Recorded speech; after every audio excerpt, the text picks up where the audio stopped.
Shalom Bapak Ibu yang dikasihi Tuhan, kita jumpa kembali dalam FWF Osaka, Filmon Wongso Fellowship, obrolan santai keluarga Allah. Malam hari ini, hamba Tuhan yang akan menyampaikan firman Tuhan, yaitu Bapak Rian Tunggal dari Jakarta. Beliau akan membawakan topik Roh Kudus sebagai materai dan jaminan orang Kristen. Waktu saya serahkan pada hambanya Bapak Rian Tunggal. Silakan Pak Rian. Baik, terima kasih Sister Ayu atas kesempatan yang diberikan. Puji Tuhan ya saudara-saudari, judul atau tema dari berita malam ini berbicara tentang Roh Kudus sebagai meterai dan jaminan orang Kristen. Ini diambil dari kitab Efesus ya, pasal 1 ayat 13 dan 14. Lantas ada 2 Timotius 2 ayat 10. Juga nanti ada Efesus 4 ayat 30 ya, tapi saya tidak tampilkan. Izinkan saya share screen ya, Sister Ayu ya. Silakan Pak.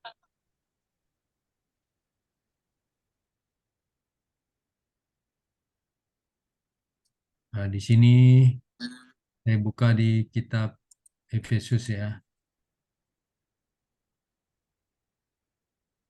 Kita buka dari Efesus pasal 1 ayat 1. Sebelum saya sampaikan dulu beberapa poin yang akan saya beritakan. Itu poin pertama itu adalah pokok-pokok pikiran daripada surat Rasul Paulus kepada jemaat di Efesus.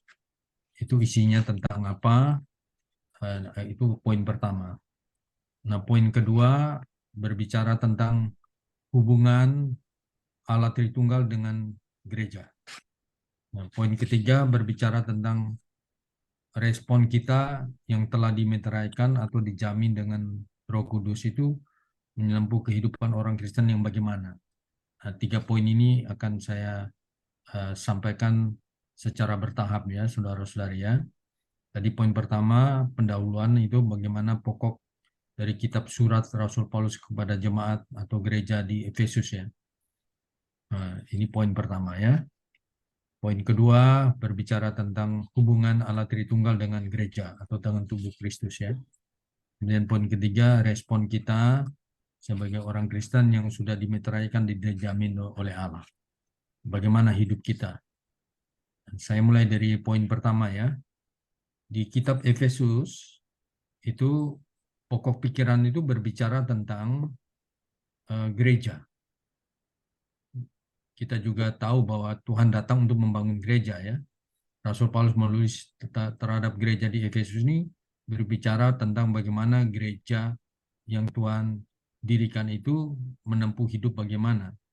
Jadi kitab Efesus berbicara tentang gereja, tentang rahasia Kristus, tentang tubuh Kristus yang perlu dipenuhi dengan Kristus, dipenuhi dengan Allah. Nah, kemudian kita lihat bahwa di gereja di Efesus ini adalah gereja ada menunjukkan satu kota ya, satu kota di Asia kecil yaitu namanya Efesus ya. Nah, di kitab Efesus ini Rasul Paulus menulis tentang gereja.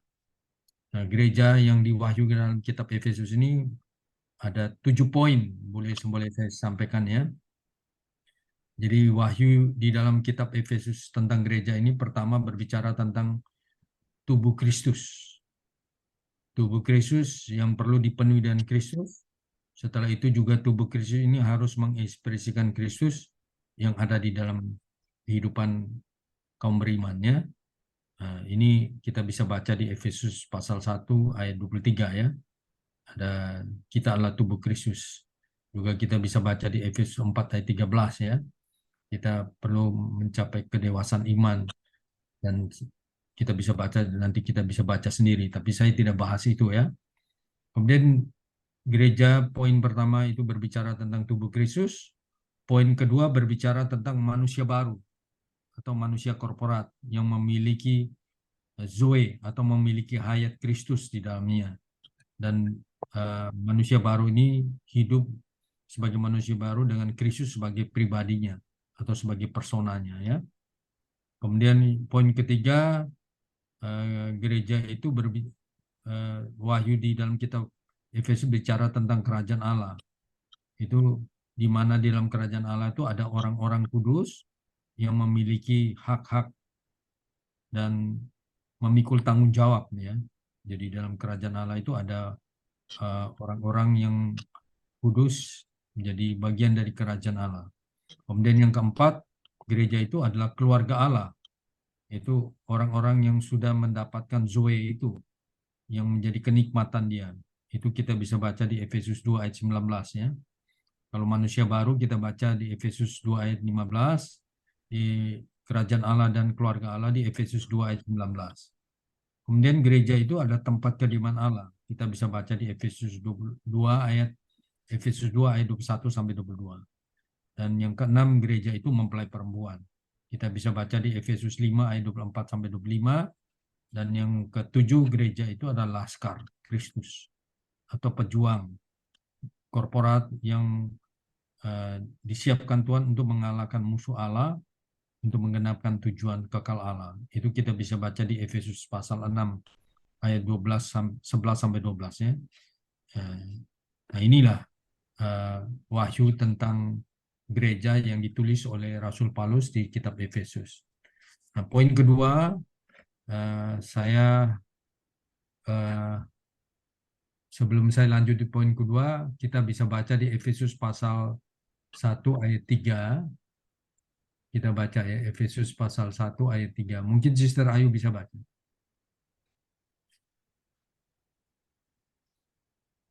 Di poin kedua ini berbicara tentang hubungan Allah Tritunggal dengan gereja. Efesus 1 ayat 3, Coba kita baca. terpujilah Allah dan Bapa Tuhan kita Yesus Kristus, yang dalam Kristus telah mengaruniakan kepada kita segala berkat rohani di dalam sorga. Jadi kita diingat hubungan kita dengan hubungan gereja atau hubungan Allah Tritunggal dengan gereja itu kita bisa baca di Efesus pasal 1 ayat 3 sampai dan 14 ini ya. Di sini dimulai dengan ada berkat. Ya, jadi hubungan kita dengan Allah Tritunggal itu Allah mau berikan segala kita berkat rohani di dalam surga. Jadi terpujilah Allah dan Bapa Tuhan kita Yesus Kristus yang dalam Kristus telah mengaruniakan kepada kita segala berkat rohani. Jadi Allah Tritunggal mau berikan kita berkat rohani. Nah, banyak orang Kristen hari ini, bahkan orang yang di atas muka bumi ini, tidak memperhatikan berkat rohani. Mereka, kebanyakan orang yang ada di atas muka bumi ini, lebih cenderung atau lebih suka menerima berkat yang bersifat material, ya, bukan bersifat rohani. Ya. Jadi orang yang materi dia suka, yang rohani dia kurang suka. Tetapi kitab Efesus ini berbicara hubungan Allah Tritunggal dengan gereja, di mana Allah Tritunggal ini mau memberikan berkat rohani. Ya, Allah mau memberikan berkat rohani di dalam surga. Jadi inilah berkat yang ditulis oleh Rasul Paulus, segala berkat rohani. Bagaimana dan kita merespon ini? Mau nggak kita mendapat berkat rohani? Nah, Allah mengaruniakan kepada kita, kita harus memuji. Maka Rasul Paulus bilang, terpujilah Allah Bapa Tuhan kita Yesus Kristus, yang dalam Kristus telah mengaruniakan kepada kita segala berkat rohani. Nah, mau nggak kita memuji dia karena berkat rohani? Tapi banyak orang hari ini, termasuk orang Kristen, kalau dikasih berkat yang rohani, dia kurang perhatiin. Tapi coba kalau dikasih berkat materi, wah, dia memuji Allah. Tapi kalau berkat rohani, dia jarang memuji Allah. Nah, kita diingatkan satu hal yang penting adalah berkat rohani ya. Allah mau seperti itu. Nah, kemudian hubungan Allah Tritunggal yang kedua ini bukan hanya Allah Tritunggal dengan gereja. Yang pertama itu berkat rohani, yang kedua di mana ada ayat 4 ya. Mungkin Saudara Samuel bisa baca. Saudara Samuel bisa baca nggak? Efesus 1 ayat 4.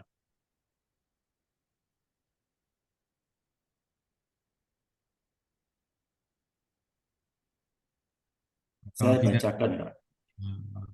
Brother Anfal. Ya, Anfal. ayat 4 ya. Sebab di dalam Dia Allah telah memilih kita sebelum dunia dijadikan, supaya kita kudus dan tak bercacat di hadapannya. Amin. Jadi di dalam Dia Allah. Allah ini adalah Bapa ya. Memilih kita sebelum dunia dijadikan supaya kita kudus dan tak bercacat di hadapannya. Nah, kita bersyukur bahwa Allah Tritunggal bekerja di dalam kitab Efesus ini ada wahyu tentang Allah Tritunggal. Pertama tadi dia memberi Allah dan Bapa Tuhan kita Yesus Kristus memberi kita berkat rohani, tetapi berkat itu diterapkan di dalam Dia memilih kita. Di dalam Dia Allah, di dalam Kristus Allah. Allah Bapa di dalam Kristus memilih kita sebelum Dia dijadikan supaya kita kudus dan tak bercacat di hadapannya.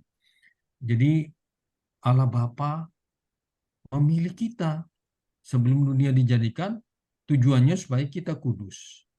Nah, saudara-saudara perhatikan baik-baik ya. Kudus itu adalah berkat rohani. Berkat rohani. Jadi sesuatu berkat yang kudus itu adalah diri Allah sendiri. Allah itu kudus. Nah, kita adalah orang yang sudah jatuh dalam dosa ya tidak kudus. Jadi kita perlu percaya kepada Allah supaya kita bisa dipindahkan ke dalam Allah secara posisi, itu namanya pengudusan posisi. Tetapi setelah kita percaya Allah, dipindahkan ke dalam Allah, secara posisi kita menjadi satu posisi bersatu di dalam Allah, kita perlu juga ada pengudusan yang lebih maju, namanya pengudusan watak. Jadi ada pengudusan posisi, ada pengudusan watak. Nah, Allah mau kita dipilih itu, mendapat berkat rohani kita supaya kita dikuduskan secara posisi dan secara watak. Nah, banyak orang sudah percaya Tuhan Yesus, dia sudah dikuduskan secara posisi, bersatu dengan Kristus di dalam Kristus, dipindahkan ke dalam Kristus. Maka ketika kita dibaptis itu, engkau telah menerima Tuhan dan engkau sudah dipindahkan ke dalam Kristus. Dari kerajaan gelap masuk ke dalam kerajaan terang. Dari kerajaan dunia masuk ke dalam kerajaan surga atau kerajaan Allah.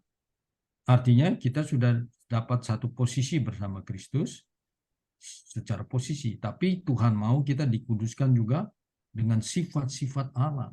Karena Allah itu, kudus itu adalah apa adanya Allah atau sifat Allah. Nah, kita bersyukur ya, tujuan Allah seperti itu. Allah Bapa memilih kita. Kemudian di situ di ayat 5, saya baca dalam kasih, Ia telah menentukan kita dari semula oleh Yesus Kristus untuk menjadi anak-anaknya sesuai dengan kerelaan kehendak-Nya. Jadi di dalam kasih dikatakan Ia telah menentukan kita. Jadi Allah Bapa di dalam Kristus dan di dalam kasih menentukan kita. Dia bukan hanya memilih kita, tapi Dia juga menentukan kita dari semula oleh Yesus Kristus untuk menjadi anak-anaknya. Inilah berkat rohani yang kedua, di mana Allah Bapa di dalam Kristus bukan hanya memilih kita untuk supaya kita menjadi kudus tadi, tapi Dia juga mau supaya kita menjadi anak-anaknya. Nah, sukacita nggak menjadi anak-anak Allah? Nah, banyak orang Kristen hari ini dia statusnya anak Allah, tapi di dalam kehidupannya apakah dia menampilkan sebagai dalam kehidupannya sehari-hari sebagai anak Allah atau sebagai anak yang bukan dari Allah? Nah, banyak orang Kristen yang suka marah-marah, suka maki-maki orang, suka kasar sama orang, itu bukan sifat Allah. Jadi kita hari ini diingatkan bahwa Allah Bapa itu bukan hanya memilih kita untuk menjadi kudus dengan sifat-sifat Allah yang positif, tapi Dia mau kita menjadi anak-anak Allah. Seyogyanya kalau kita anak-anak Allah, kita harus menjadi anak-anak yang mengekspresikan sifat-sifat Allah dalam hidup kita. Nah, inilah Allah Bapa memilih kita dan menentukan kita bukan hanya untuk menjadi kita kudus, tapi kita harus menjadi anak-anak Allah. Jadi anak-anak Allah, jadi dia juga ini namanya God-man. God-man itu anak Allah, manusia Allah. Anak-anak Allah kan berarti bapaknya Allah. Nah, kita anaknya, ya kita berarti manusia Allah Anak-anak Allah tuh manusia Allah. Kita bersyukur Allah mau seperti itu. Makanya di ayat 6 itu, Efesus 1 ayat 6, Rasul Paulus mengatakan, terpujilah kasih karunia yang mulia yang dikaruniakannya kepada kita dalam Dia yang dikasihnya. Kita harus memuji Allah. Karena Allah sudah memilih kita supaya kita menjadi kudus, tetapi kita juga menjadi anak-anaknya, manusia-manusia Allah. Anak Allah berarti manusia Allah. Nah, supaya kita bisa memuji Dia, kita bersyukur. Nah, kemudian saya dorong Sister Ayu baca di Efesus 1 ayat 7 ya. Sister Ayu baca ayat 7. Ayat 7 bicara tentang apa? Efesus 1 ayat 7, sebab di dalam Dia dan oleh darahnya kita beroleh penebusan, yaitu pengampunan dosa menurut kekayaan kasih karunia-Nya. Amin. Oke. Kita bersyukur bahwa tadi di Efesus 1 ayat 3, 4, dan 5 itu Allah Bapa. Inilah hubungan kita dan Allah Bapa. Tetapi di Efesus 1 ayat 7 tadi saya katakan bahwa ada wahyu tentang Allah Tritunggal. Ayat 7 ini sebab di dalam Dia dan oleh darahnya kita beroleh penebusan, yaitu pengampunan dosa menurut kekayaan kasih karunia-Nya. Di dalam Dia ini siapa dia? Dia ini putra, ya. Melalui putra, Tuhan Yesus datang menjadi manusia, Dia menebus kita melalui darahnya, oleh darahnya, untuk mengampuni dosa-dosa kita menurut kekayaan kasih karunia-Nya kepada kita. Jadi inilah Allah Putra, Allah menjadi manusia yang menjadi Tuhan Yesus. Dia datang, ini Allah Putra. Dia memberikan penebusan dan mengampuni dosa kita melalui kekayaan kasih karunia-Nya. Kita bersyukur. Ini adalah hubungan Allah Tritunggal dengan gereja. Nah, kita bisa menjadi gereja karena Allah sudah menebus kita. Allah sudah mengampuni dosa kita. Kita menjadi anak-anak Allah tadinya. Nah, kemudian di ayat 8, yang dilimpahkannya kepada kita dalam segala hikmat dan pengertian. Jadi dia juga menebus kita supaya kita diselamatkan dari dosa, mengampuni dosa-dosa kita, tapi dia juga memberi kita hikmat, pengertian. Ini juga adalah berkat rohani. Hikmat dan pengertian tentang apa yang Allah hendaki dalam hidup kita ini, kita perlu mengerti, perlu hikmat Allah. Karena Kristus adalah hikmat. Ya. Kita bisa baca di 1 Korintus 1 ayat 24, itu bicara tentang Kristus adalah hikmat Allah. Ya, jadi kita bersyukur di 1 Korintus 1 ayat 30 juga mengatakan Kristus adalah hikmat Allah. Kristus memberi kita hikmat dan pengertian. Apa menjadi hasrat hati Allah? Kita sebagai gereja, sebagai tubuh Kristus tadi ya. Kemudian di ayat 9 dikatakan, sebab ia telah menyatakan rahasia. Jadi hikmat dan pengertian ini supaya kita mengerti rahasia. Rahasia kehendaknya kepada kita sesuai dengan rencana kerelaannya. Itu rencana kerelaan yang dari semula telah ditetapkannya di dalam Kristus. Jadi kita mempunyai pengertian dan hikmat ini untuk mengerti rahasia kehendak Allah. Nah, puji Tuhan kan? Kita mau nggak mengerti rahasia ini? Nah, saya pernah membahas tentang rahasia itu kan. Rahasia Allah adalah Kristus ya. Kita bisa baca di Efesus 3 ayat 4. Itu rahasia Allah adalah Kristus. Nah, rahasia Kristus apa? Gereja. Nah, kita mengerti dua rahasia ini kan. Rahasia Allah adalah Kristus. Allah terwujud dalam Kristus sebagai putranya. Tetapi Kristus datang untuk membangun gereja yang kita bahas di kitab Efesus tadi. Ada 7 poin ya. Nah, sekarang kita lanjutkan. Di Efesus 1 ayat 10, mungkin saya minta saudara Anfal baca, tapi saya Efesus 1 ayat 10 ini, kalau di dalam bahasa Indonesia kurang begitu paham saya, kurang begitu jelas terjemahnya, tapi kita lihat di dalam bahasa Inggris ya. Bentar.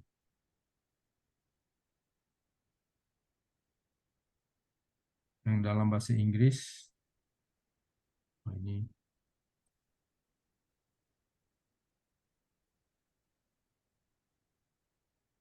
bentar.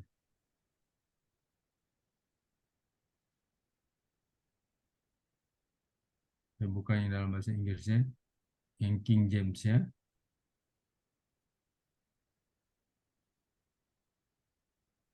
King James.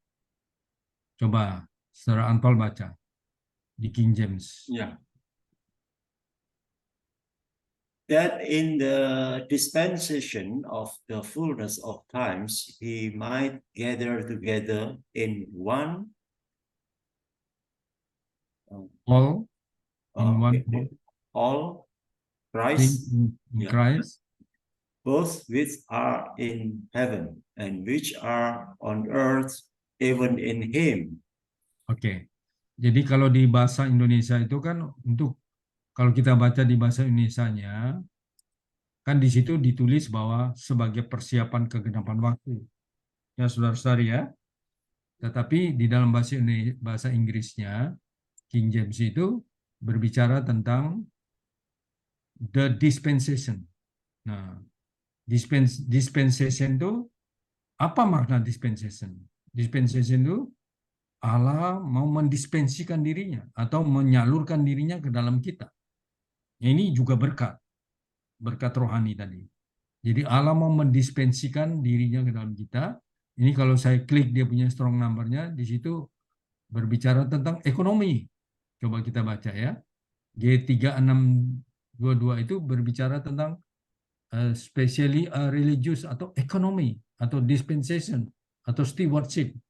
Jadi inilah rahasia itu, di mana Allah sudah memilih kita sebelum dijadikan supaya kita kudus, kita menjadi anak-anak Allah tadi. Lantas ketika kita jatuh dalam dosa, Tuhan Yesus sebagai putra Allah datang menebus kita dengan darahnya, mengampuni dosa-dosa kita, supaya apa? Allah mau menyalurkan dirinya dalam kita. Itulah ekonomi Allah. Itu Allah mau menyalurkan dirinya dalam kita. Tapi di dalam bahasa Indonesia tidak jelas, tapi dalam bahasa Inggris dan dalam bahasa aslinya, di situ oikonomia. Yang kita lihat tadi di G622 yang strong number-nya. Itu ekonomi bahasa Inggrisnya ya, atau administration of a household or estate, specifically religious economy dispensation stewardship.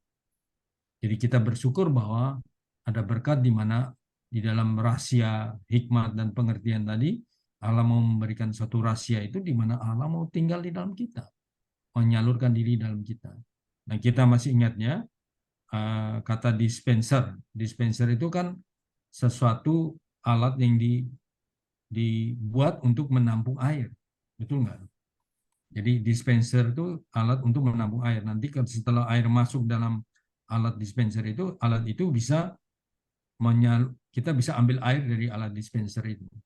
Jadi ini kata dispensation ini menunjukkan bahwa Allah mau tinggal di dalam kita, menyalurkan dirinya dalam kita, kita dipenuhi dengan Allah, dan kita juga harus menyalurkan Allah kepada orang.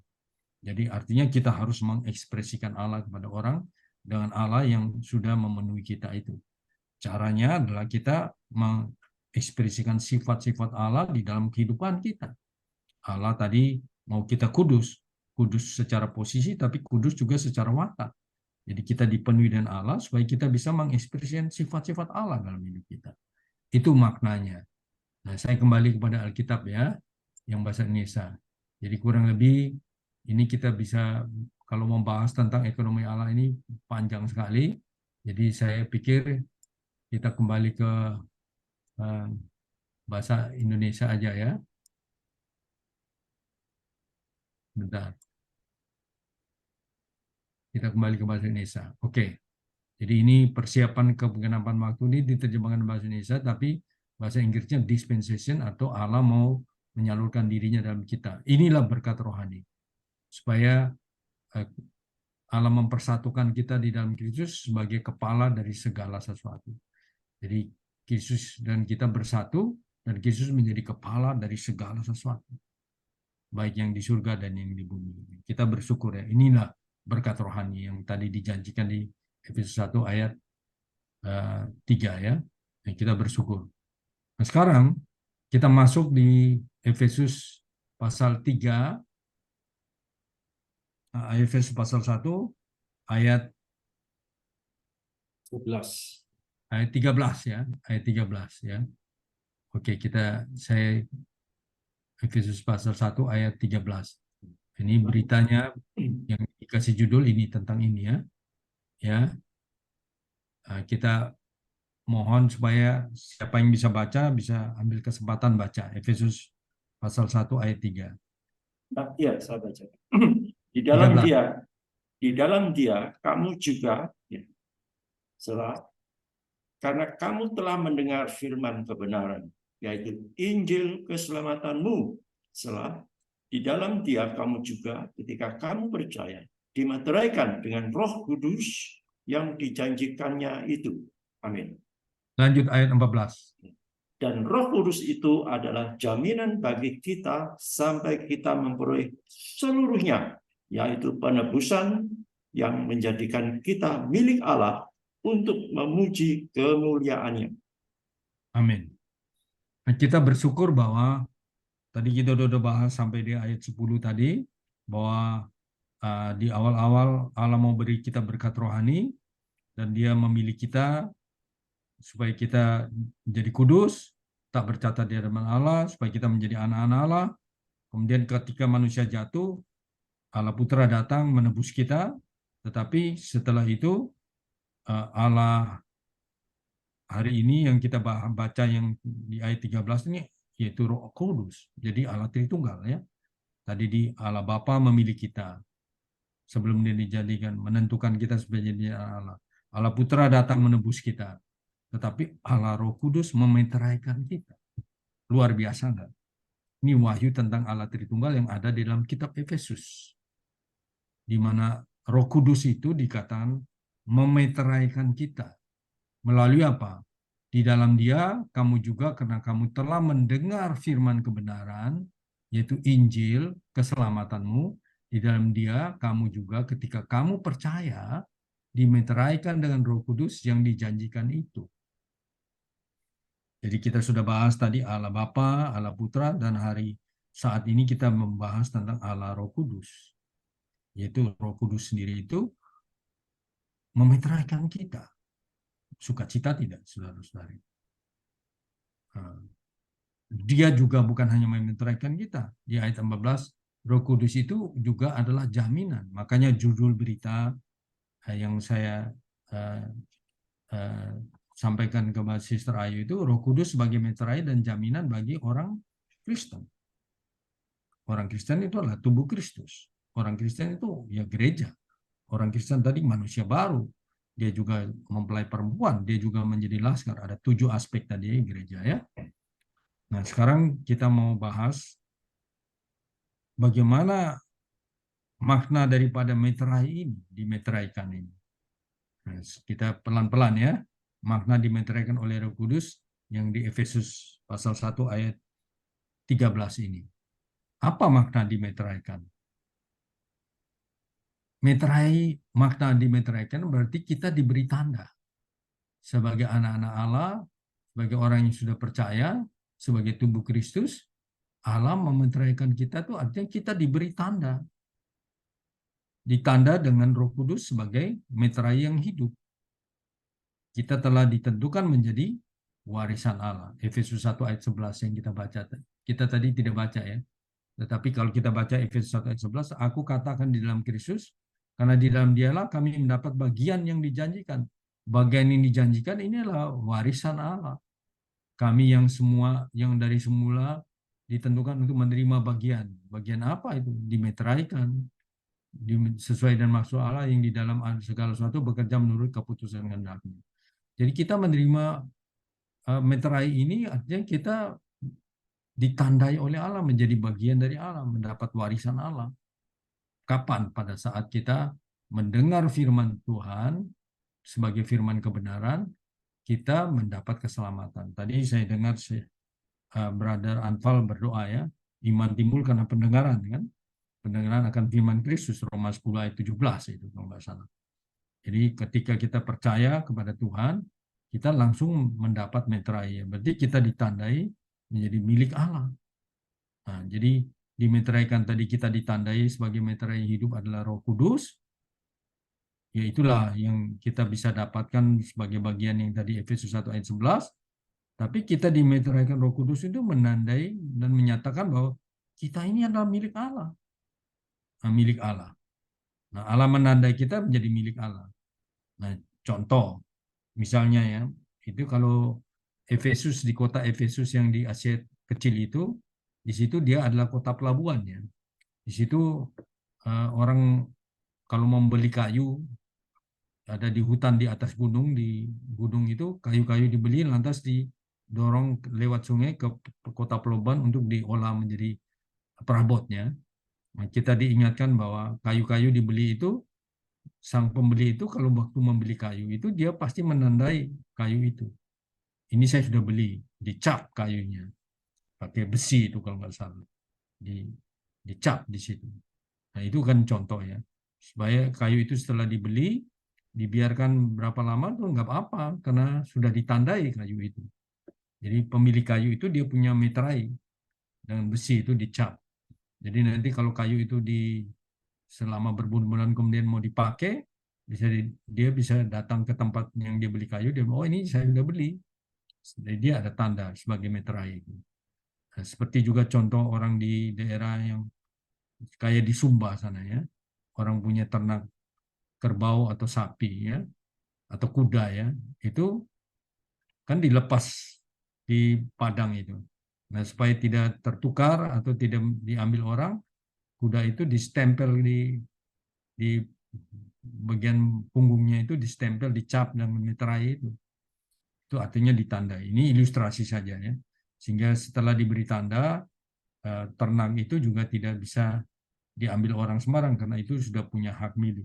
Jadi ketika orang bilang ini punya saya, ini saya punya meterai, ini ada contoh meterainya ini, besinya itu, ukurannya sama, sudah dicap di itu. Nah, kita juga dimeteraikan oleh Allah seperti itu. Itu makna meterainya. Nah, makna yang kedua setelah kita ditandain kita menjadi milik Allah, makna yang ketiga adalah bahwa kita nih harus menjadi orang yang sudah menjadi milik Allah, harus menjadi orang yang serupa dengan Allah. Nah, kita baca ya. Saya kutip di dalam 2 Timotius 2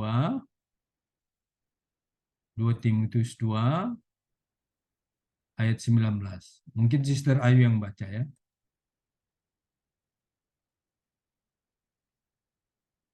Coba 2 baca. Timotius 2 ayat 19. Tetapi dasar yang diletakkan Allah itu teguh dan materainya ialah Tuhan mengenal siapa kepunyaannya dan siapa orang yang menyebut nama Tuhan hendaklah meninggalkan kejahatan. Nah, jadi ini kembali dikatakan Allah itu teguh dan meterainya ialah Tuhan mengenal siapa kepunyaannya. Nah, jadi meterai itu membuat kita ini kepunyaan Tuhan. Jadi Tuhan mengenal karena kita sudah dimeteraikan oleh Roh Kudus ya. Jadi kita bersyukur setelah kita ditandai menjadi milik Allah, kepunyaan Allah, di situ dikatakan dan ayat 19 yang bagian B ini, dan setiap orang yang menyebut nama Tuhan hendaklah meninggalkan kejahatan.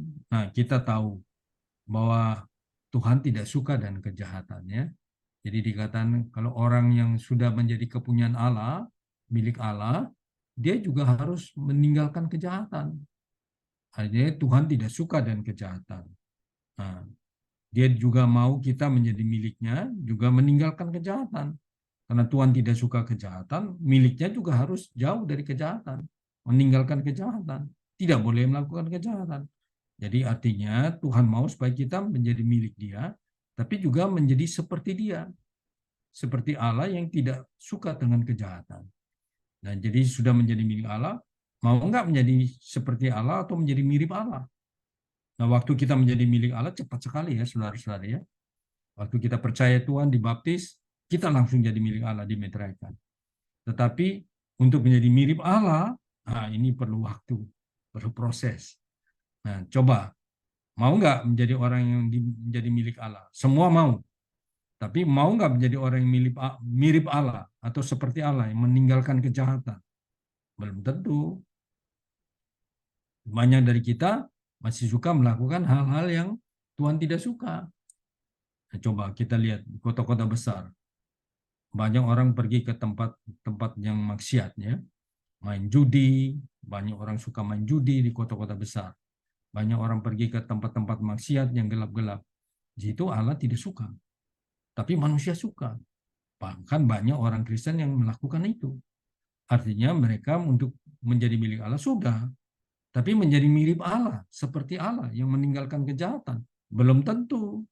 Nah, metrai ini menunjukkan ada aspek yang ketiga, bukan hanya kita ditandai oleh Allah, menjadi milik Allah, kita harus menjadi orang yang seperti Allah atau mirip Allah. Menjadi mirip Allah ini harus kita memperhatikan baik-baik.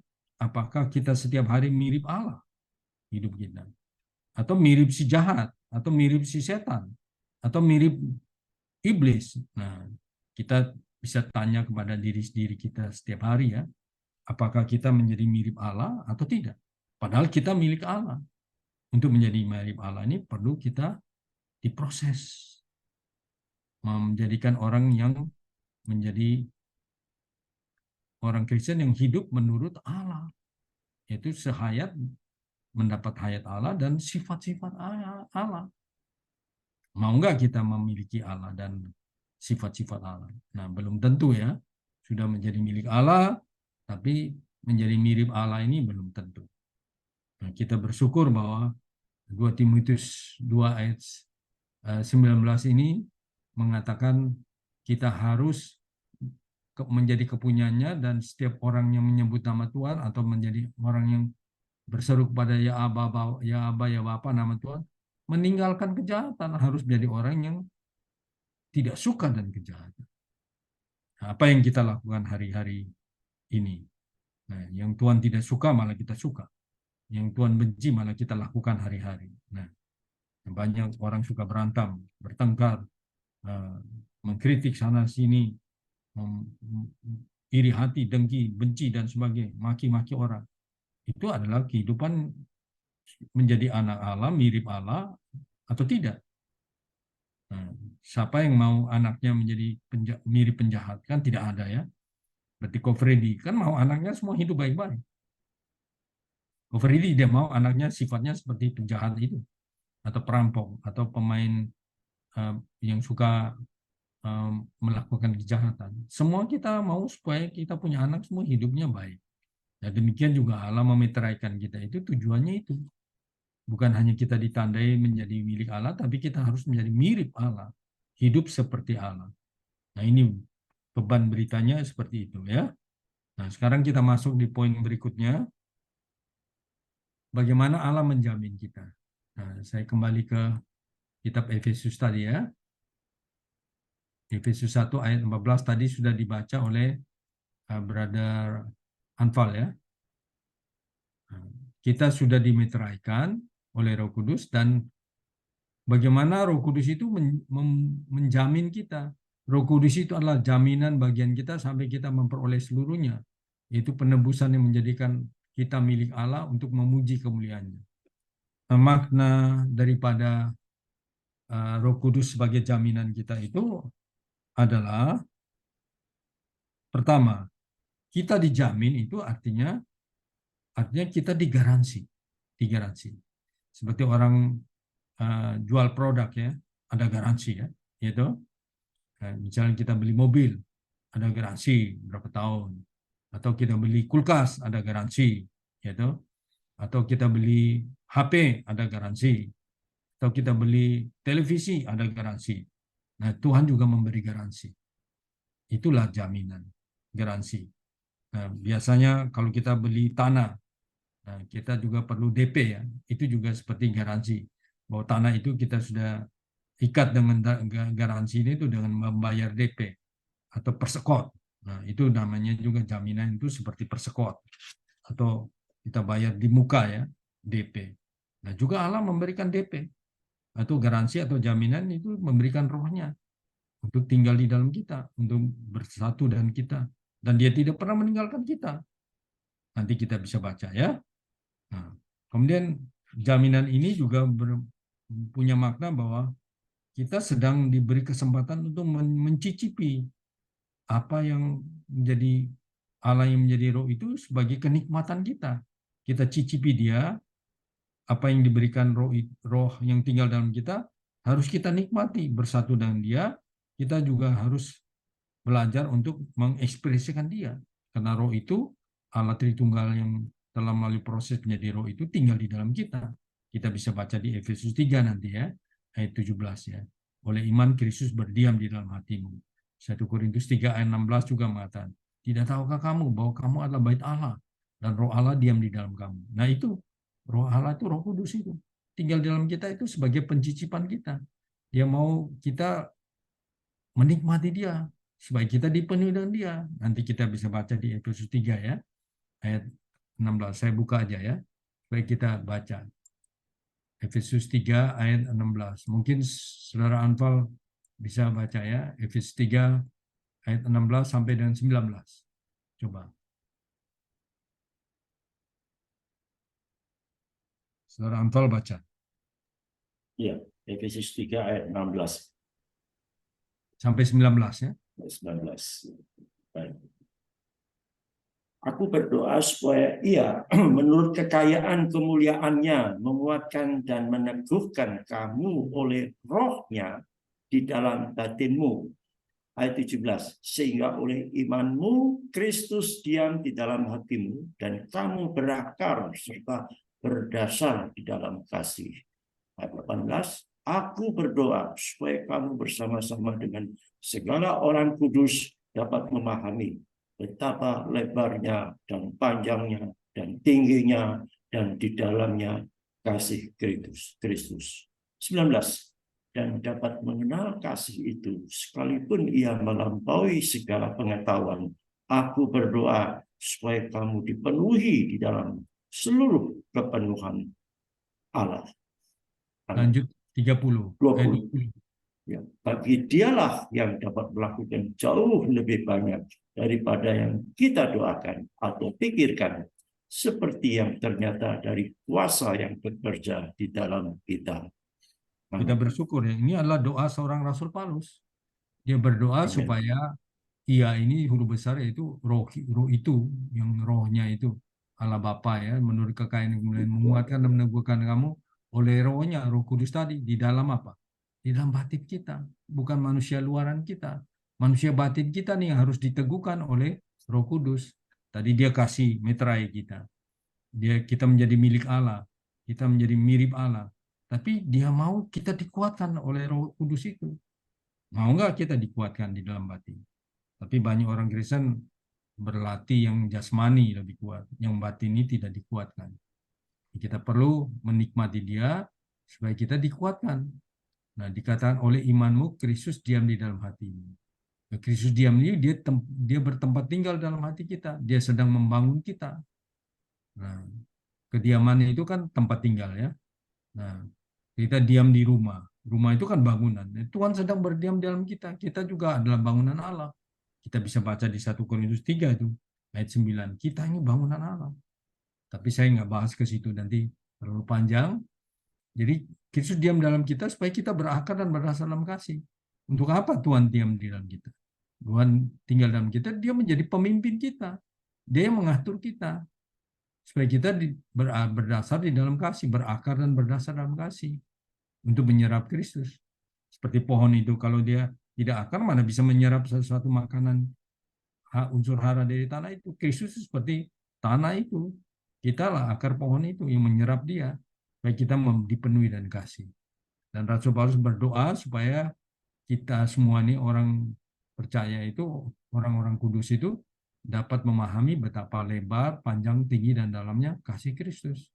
Dan dikatakan mengenal kasih itu, mau nggak kita mengenal kasih Kristus? Itulah sifat Allah yang kita harus ekspresikan sebagai milik Allah, menjadi mirip Allah, ya kita harus mengenal kasih itu. Kasih Allah itu tak terbatas, tapi kasih kita terbatas. Ya, nah, Tuhan bilang kalau kamu orang tempeleng pipi kiri, kasih pipi kanan, itulah kasih Tuhan. Tidak membalas kejahatan dan kejahatan. Kalau di Matius 5 ayat 38 itu, mata ganti mata, gigi ganti gigi, itu membalas kejahatan dan kejahatan. Tapi kalau kamu mengenal kasih Kristus, ya kamu kalau orang tempeleng pipi kiri, kasih pipi kanan. Matius 5:44 dikatakan bahwa kasihlah musuhmu dan doakanlah mereka yang aneh kamu. Itulah kasih Allah. Musuh aja dikasih, apalagi bukan musuh. Nah, seringkali kita bertengkar ya dalam keluarga ya, suami istri bertengkar. Mau nggak mempraktekkan kasih Allah? Kasih Allah itu kasihilah musuhmu. Doakanlah mereka yang menganiaya kamu. Kalau suami istri bertengkar, ingat ayat ini. Mau nggak ingat ayat ini? Suamimu itu bukan musuh. Musuh aja harus kamu kasih, apalagi suamimu. Nah, istrimu itu bukan musuh. Musuh aja harus kamu kasih dan kamu doakan, apalagi istrimu yang melahirkan anak-anakmu. Nah, ini karena orang tidak memperhatikan firman, jadi ya seperti itu. Bertengkar, piring terbang, mangkuk terbang, sendok terbang, roti juga terbang, kue-kue di atas piring juga terbang semua. Kenapa? Karena belum dipenuhi dalam kasih Allah.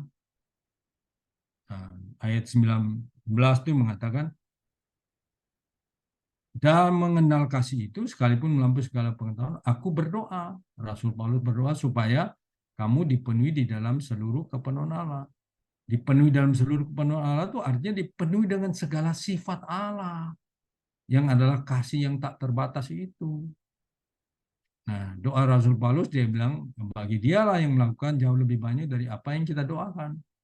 Nah, ini doa Rasul Paulus ini perlu kita praktekkan dalam kehidupan kita supaya kita bisa dipenuhi dan kasih daripada Allah. Puji Tuhan ya.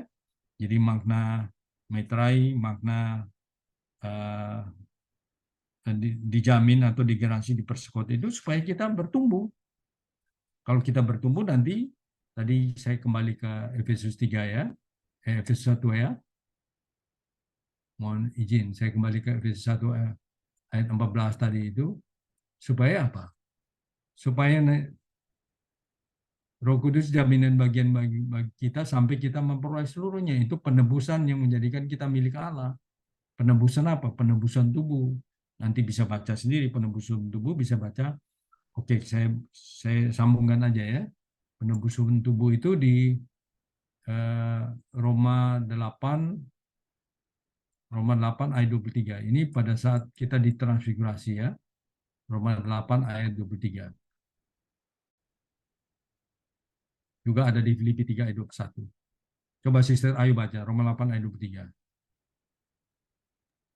Roma 8 ayat 23, dan bukan hanya mereka saja, tetapi kita yang telah menerima karunia sulung roh, kita juga mengeluh dalam hati kita sambil menantikan pengangkatan sebagai anak, yaitu pembebasan tubuh kita.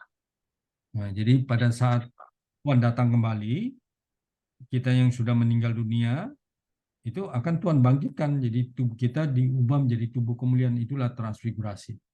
Ini bahasa Inggrisnya pembebasan tubuh ini transfigurasi ya. Kalau kita lihat di King James-nya ya. Redemption of our body. Nah, saya buka di ini ya, di Filipi 3 ya. Filipi 3 juga bicara yang sama. Pengubahan tubuh itu. Nah, Filipi 3 ayat 21. Ini kita juga akan ditransfigurasi. Nah, di sini juga jelas. Filipi 3 ayat 21. Ya. Coba bahasa Indonesia aja dulu. Sister Ayu baca. Bahasa Indonesia. Bentar. Filipi 3 ayat 21, yang akan mengubah tubuh kita yang hina ini, sehingga serupa dengan tubuhnya yang mulia, menurut kuasanya yang dapat menaklukkan segala sesuatu kepada dirinya. Jadi tubuh kita akan diubah menjadi tubuh yang mulia. Seperti Tuhan Yesus waktu bangkit, dia ditransfigurasi menjadi tubuh kemuliaan. Dia bisa masuk di loteng Yerusalem yang tertutup, dinding tertutup, pintu tertutup, tapi dia bisa tembus. Nah, ini adalah transfigurasi. Kita lihat ya, bahasa Inggrisnya itu. Change or file body. Tapi kalau bahasa aslinya itu, kalau kita lihat tuh, change itu transfigurasi itu. Ya. Kita lihat ya, change itu transform atau transfer atau transfiguration. Di situ dia ada tuliskan transfigure of disguise. Ya. To transfigure of disguise. Bisa baca ya di laptop tuh, bisa lihat itu ya. Jadi kita akan ditransfigurasi. Nah inilah penjaminan itu kita menjadi orang yang milik Allah, dimeteraikan, menjadi mirip Allah, dipenuhi dengan Allah yang kita bahas tadi di Efesus 3 ayat 16 sampai 19, itu supaya kita akhirnya dipenuhi dengan segala apa adanya Allah. Nanti akhirnya bukan hanya roh kita diselamatkan, jiwa kita ditransformasi, tapi tubuh kita juga ditransfigurasi. Kita bisa baca ya. Saya kembali ke bahasa Indonesia. Coba kita baca. Ini tujuan Tuhan mau selamatkan kita itu kan sempurna ya. Kita baca di 1 Tesalonika 5 ayat 23. Siapa yang bisa baca ini? Coba baca. Brother Anfal bisa baca.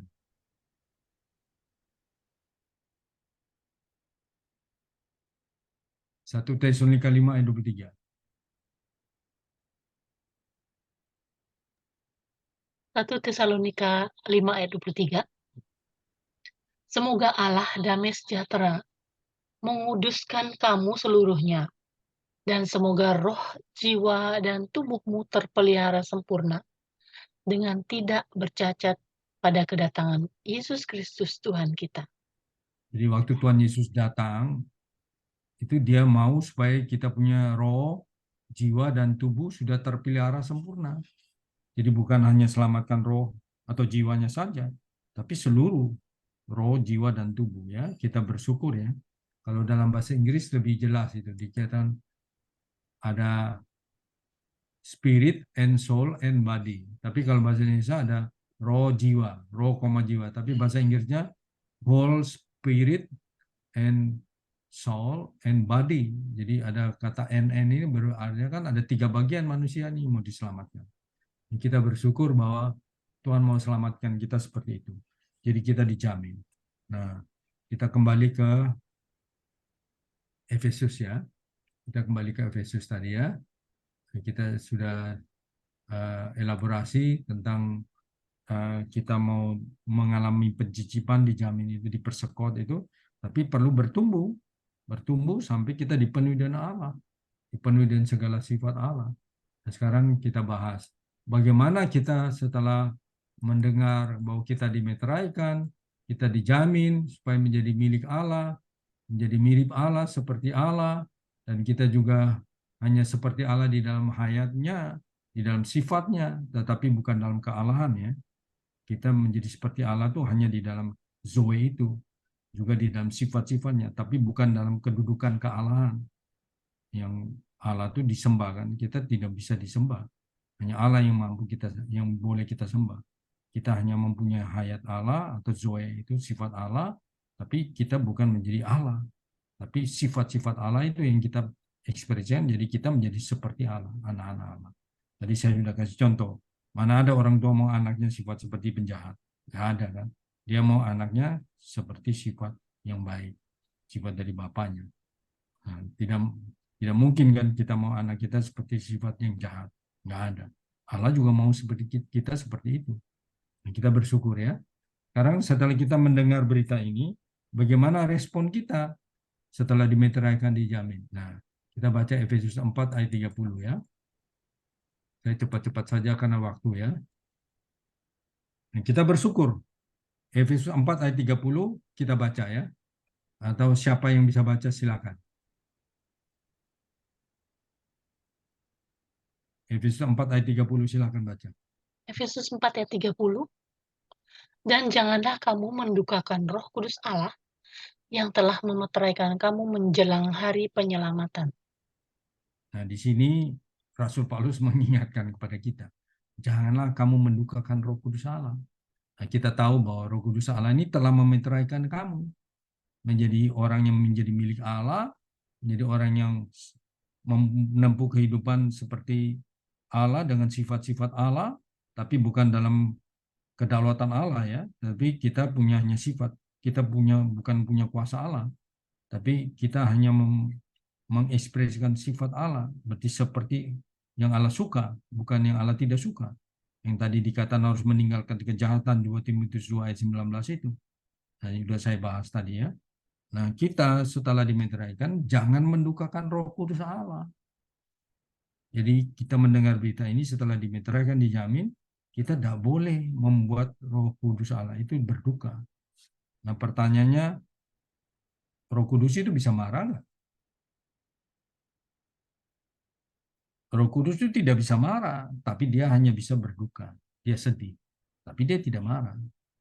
Nah, kapan kita mendukakan Roh Kudus? Nah, ketika kita melakukan hal yang dia tidak suka. Nah, kita baca ya, mendukakan Roh Kudus itu apa? Mendukakan Roh Kudus itu artinya apa? Roh Kudus Allah yang ada di dalam kita, yang tinggal dalam kita tadi. Nah, ya berarti kita membuat dia tidak senang. Kalau Roh Kudus Allah tidak senang, berarti dia berduka. Nah, berapa banyak kita membuat Roh Kudus yang dalam kita berduka? Banyak sekali. Ketika kita bertengkar dengan istri, kita bertengkar dengan suami, kita maki-maki orang, kita benci orang, kita dendam, kita melakukan kejahatan sama orang. Nah, itu artinya kita sedang membuat Roh Kudus Allah berduka cita. Dia tidak senang, tapi dia tidak marah. Nah, kalau kita suka marah kan, nah, kalau kita marah-marah, siapa yang berduka? Roh Kudus dalam kita. Berapa banyak kita membuat Roh Kudus Allah berduka cita? Ya semua masing-masing tahu sendiri. Kita pergi ke tempat yang nggak benar, Roh Kudus Allah ada di dalam kita. Dia tidak pernah meninggalkan kita. Nah, kita sadar nggak Roh Kudus Allah tidak meninggalkan kita? Nah, kita baca ayatnya supaya lebih jelas ya. Kita baca di kitab Yohanes ya. Nah, saya baca Yohanes. Siapa yang bisa baca boleh deh. Baca ayat 16 sampai dengan 18. Siapa yang bisa baca? Yuk, coba. Silakan baca Yohanes 14 ayat 16 sampai 18.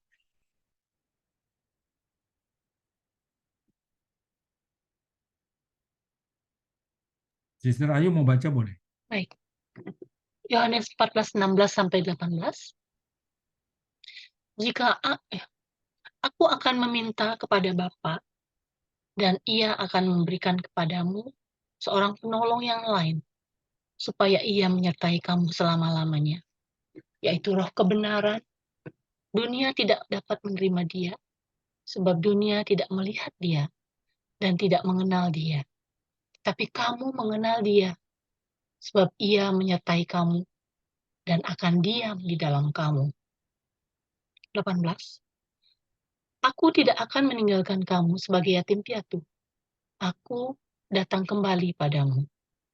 Ini berbicara Tuhan Yesus mau mati, dia kasih tahu nanti aku akan minta kepada Bapa dan Ia akan memberikan kepadamu seorang penolong lain supaya Ia menyertai kamu selama-lamanya. Siapa itu? Roh Kudus itu, yaitu Allah Bapa dalam wujud Kristus mati dan bangkit, dia menjadi roh pemberi hayat. Roh pemberi Zoe itu tinggal di dalam kita, menyertai kita selama-lamanya. Jadi ketika dia datang di loteng Yerusalem, dia bangkit, dia bilang terimalah Roh Kudus. Nah itu Tuhan sudah menjadi roh tinggal di dalam murid-muridnya. Dan dia menyertai kamu selama-lamanya. Inilah janjinya. Nah, dikatakan roh kebenaran itu menyertai kamu dan diam di dalam kamu. Dan dia katakan dia tidak pernah meninggalkan kita sebagai yatim piatu. Jadi artinya kita kemana saja, roh Allah atau roh kudus itu ada di dalam kita. Ketika kita melakukan hal-hal yang tidak baik, ya dia tidak senang, dia berduka cita, tapi dia nggak marah. Nah, ini menunjukkan fakta di alam kitab. Di Alkitab mengatakan roh itu tidak pernah meninggalkan kita. Dia menyertai kita selama-lamanya. Tapi kita yang sering mengabaikan dia. Ini yang jadi persoalan dalam hidup kita. Kita suka mengabaikan Allah yang adalah roh itu tinggal di dalam kita. Kita gampang lupa sama dia yang di dalam kita. Kita gampang lemah karena kurang makan dia. Kemudian kita gampang tergoda. Kenapa? Tidak dekat dengan Allah, tidak dikuatkan oleh Allah, tidak bertumbuh. Gampang lupa, gampang lemah, dan gampang tergoda. Nah, ini kita seringkali seperti itu. Mendukakan Allah. Akhirnya kita jatuh dalam dosa. Nah, Allah berduka ya. Nah, bagaimana respon kita hari ini? Nah, ya kita melihat Roh Kudus itu akan berduka atau tidak senang kalau kita hidup menurut daging. Nah, kita baca ya. Kalau kita hidup menurut daging, ya pasti roh itu tidak suka. Karena dalam daging banyak dosa. Dalam daging kita tuh ada dosa. Di Roma 8 ayat 2 dan 3. Tapi kita baca Roma 8 ya. Coba Sister Ayu baca dulu Roma 8 ayat 2. Roma 8 ayat 2. Roh yang memberi hidup telah memerdekakan kamu dalam Kristus dari hukum dosa dan hukum maut. Ayat 3. Sebab apa yang tidak mungkin dilakukan hukum Taurat karena tidak berdaya oleh daging, telah dilakukan oleh Allah. Dengan jalan mengutus anaknya sendiri dalam daging, yang serupa dengan daging yang dikuasai dosa karena dosa, ia telah menjatuhkan hukuman atas dosa di dalam daging. Kita perhatikan ya, bahwa di dalam daging itu ada dosa kan? Yang serupa dengan daging yang dikuasai dosa karena dosa. Ia telah menjatuhkan hukuman atas dosa di dalam daging. Dalam daging kita banyak dosa. Jadi Tuhan menjadi Bapa mengutus anaknya sendiri dalam daging, tapi daging Tuhan tidak dosa. Tapi itu melambangkan bahwa dia mati di atas kayu salib untuk membunuh dosa dalam daging. Nah, bagaimana kita harus hidup? Membaca Roma 8 ayat 4, 5, 6 sampai 13. Coba kita baca bergantian, saya baca ayat 5 dulu ya. Ayat 5 mengatakan Bapak, supaya tuntutan hukum Taurat digenapi dalam kita yang tidak hidup menurut daging, tetapi hidup menurut roh.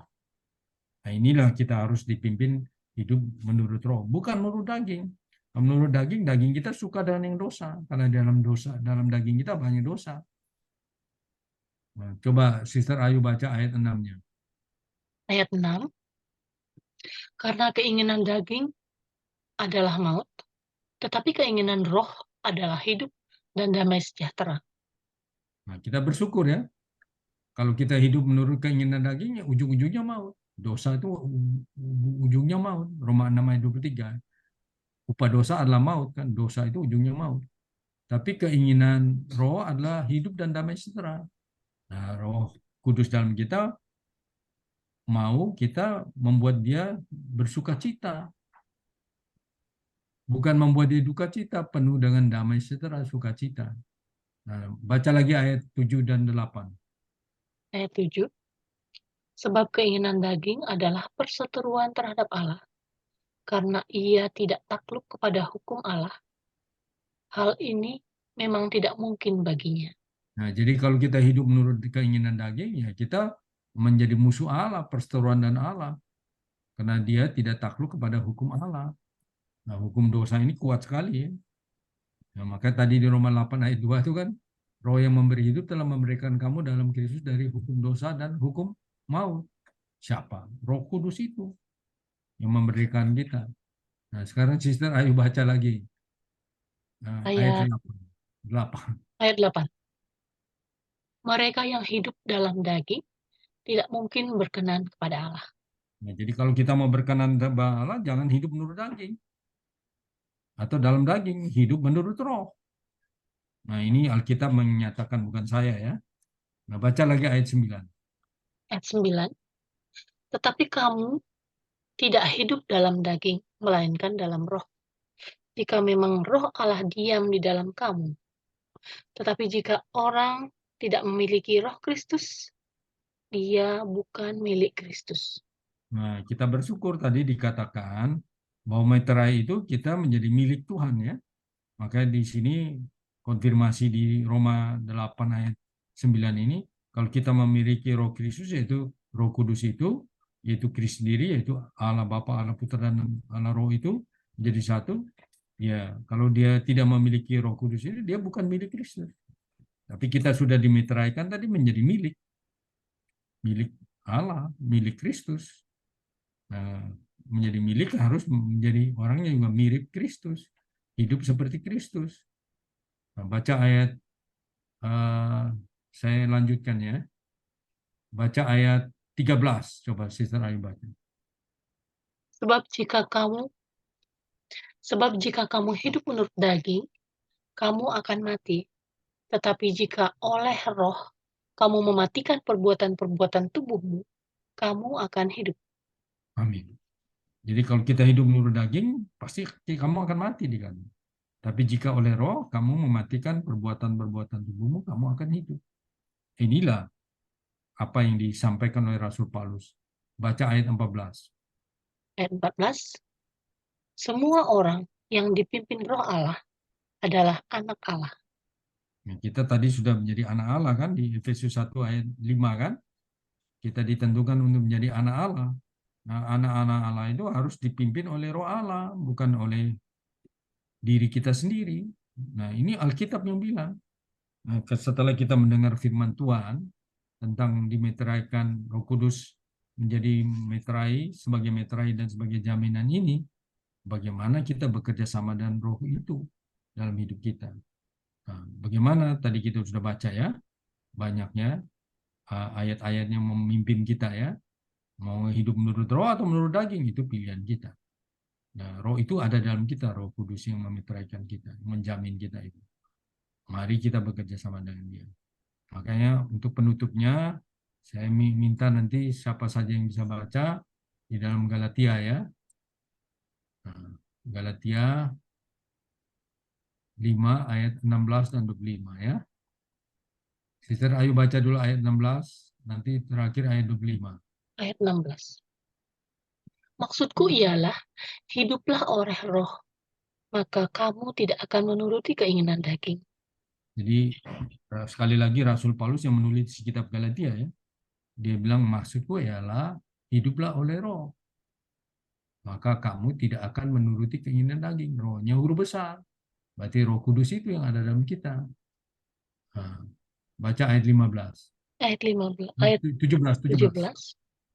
Sebab keinginan daging berlawanan dengan keinginan roh, dan keinginan roh berlawanan dengan keinginan daging, karena keduanya bertentangan, sehingga kamu setiap kali tidak melakukan apa yang kamu kehendaki. Nah, ini penyakit kita itu. Ya, dikatakan keinginan daging berlawanan dengan keinginan roh. Tidak cocok. Keinginan roh berlawanan dengan keinginan daging. Karena keduanya bertentangan. Sehingga kamu setiap kali tidak melakukan apa yang kamu kehendaki. Jadi seringkali kita ini ada peperangan ya antara keinginan daging dan keinginan roh. Bertentangan. Nah, kita lihat ya.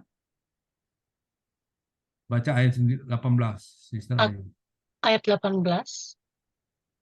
Akan tetapi, jikalau kamu memberi dirimu dipimpin oleh roh, maka kamu tidak hidup di bawah hukum Taurat.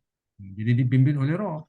Hukum Taurat tadi tak berdaya karena daging kan, yang Roma 8 ayat 3. Karena daging itu walaupun ada hukum Taurat, tapi ya hukum Taurat bilang jangan membunuh, orang masih membunuh. Jangan berzina, orang masih berzina dengan daging. Jangan mencuri, orang masih mencuri.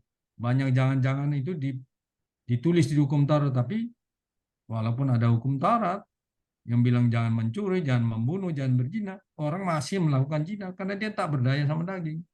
Makanya dikatakan ayat 18, kamu memberi dirimu dipimpin oleh roh, maka kamu tidak hidup di bawah hukum Taurat.